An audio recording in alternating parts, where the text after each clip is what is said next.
80% of the Caucasian population are clones. So, it's not about racism. It's nothing to do with race. Is there any signs? Is there any signs that you could have a clone in your life, that you're in love with a clone? Like, I know a lot of people say that they don't think, they don't have internal dialogue. Is there anything you've come across? That's exactly what I was about to say. So Dolores Cannon did the work on this. So Benjamin Franklin also wrote about this, saying that there was a dire need to fill America with Caucasian people. So for whatever reason, they decided to do that. They say that there is no inner dialogue, and they called it whitewashing. But Dolores Cannon believed that 80% of the population that look like me can't trace their family tree back past really the 1800s with any accuracy, and we refer to them today as NPCs. It's even crazier into Cabbage Patch dolls, right? These Cabbage Patch kids, and they had these world fairs where they would literally sell like incubated children. Yeah. Have you heard of that? No. And Jerry Seinfeld says both his parents were those type of kids. What is incubated children? If you look up World Fair Cabbage Patch doll kids, basically almost like science laboratory children.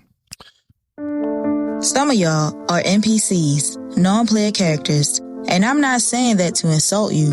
I'm saying it because this world is full of filler, manufactured people, manufactured minds, manufactured histories, and the deeper you go, the more it all starts to make sense. In this video, I'm going to walk you down the rabbit hole called American history and only show you pure evidence through hard facts and actual historical events that took place in the United States that was purposely removed from our history classes so that we could forget what really happened. Before we dive deep, please do us a favor and smash that like button. Share this video with others who want to know the truth and have a love for it. And subscribe to this channel and watch other videos that we posted about America's hidden history. Now let's dive. Dr. Martin Cooney was born in 1869, likely in Germany or Poland. He was claimed to be a medical doctor who had trained under French incubator pioneer Dr. Pierre Constant Boudin. But here's the catch. No official records confirm that he was ever a licensed doctor. He made his name in America by exhibiting premature babies, or so they claim they were, in incubators at fairs and amusement parks, mostly famous at Coney Island from the early 1900s through the 1940s. Fun fact, that's the same time period that all of these people were coming here, or so-called immigrants were coming to the Americas on ships through Coney Island and Ellis Island, New York. Incubator baby fairs weren't rare around that time. They were everywhere. In Chicago, in New York, in all the biggest cities, at world fairs, hospitals, and state expos. Babies were placed in glass boxes with no known parents and adopted by random families. This wasn't just care, it was distribution. Benjamin Franklin felt it necessary to fill or populate the Americas, so whatever they came up with behind closed doors led to the incubator babies and so much more. Also, this is where the America is a melting pot slogan came from them manufacturing the population of the American soil that they were usurping from the original indigenous peoples. It's so funny because they literally made fun of you and had actual postcards of babies being grown and harvested in fields and packaged and sold as products, even by showing you through the toys. They told you that babies came from storks and were delivered to your home. But how about that stork story was just a myth to normalize babies disappearing out of thin air?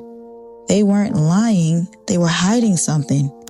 From 1854 to 1929, over 200,000 plus children were shipped by rail across the United States with no parents. These kids were handed out like packages, used for labor, and placed in homes as servants or cheap workers. That was the true slavery.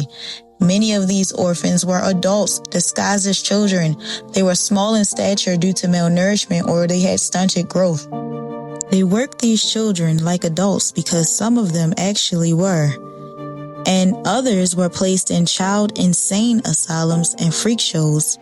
Could this be a possibility that it was cloning failure, mental breakdowns from not having an inner dialogue, or finding out they're not really real people, or trauma from systematic programming to make them assimilate with the culture?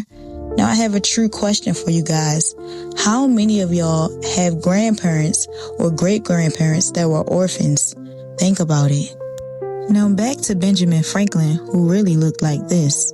He warned against non-white populations and wanted to fill America with pure whites, aka Caucasians.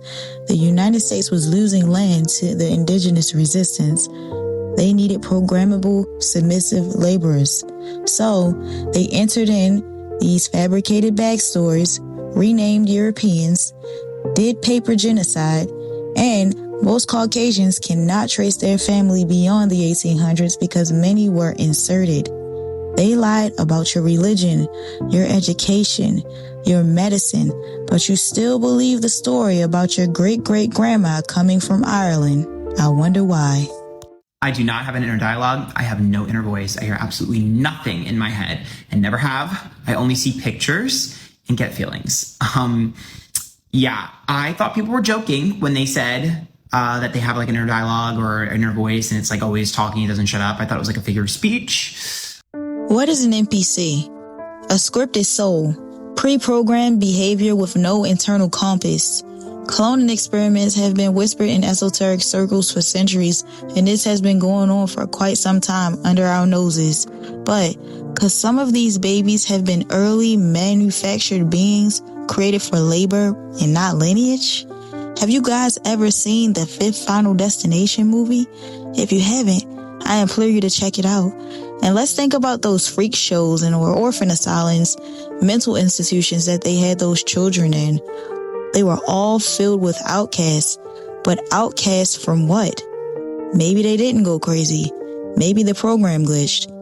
Maybe, just maybe, every day you're outside in public, you're walking around with a bunch of filler people. The true indigenous of the Americas, so-called Black Americans, were at war with colonizers, not just physically, but spiritually. These weren't just land grabs, it was a soul displacement, and the United States was losing. They needed a new class of citizens who'd obey, who they could program to be American. Some of you are original, and you know because the system has never felt like home.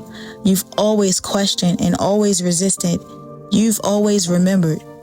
The deeper question isn't just who am I, it's who are they?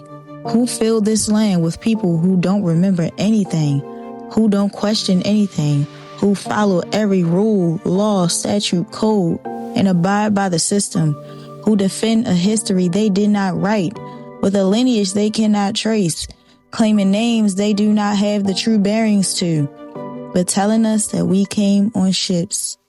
Do you have an orphan grandparent or great-grandparent? If so, where did they come from? What was their origin story that was given to you? And how do you know that it's even true? Some of y'all were born, some of y'all were created, and some of us were sent to expose it all. If you like this video, smash that like button. Don't forget to subscribe to this channel and share this video with others who have a love for truth. Peace.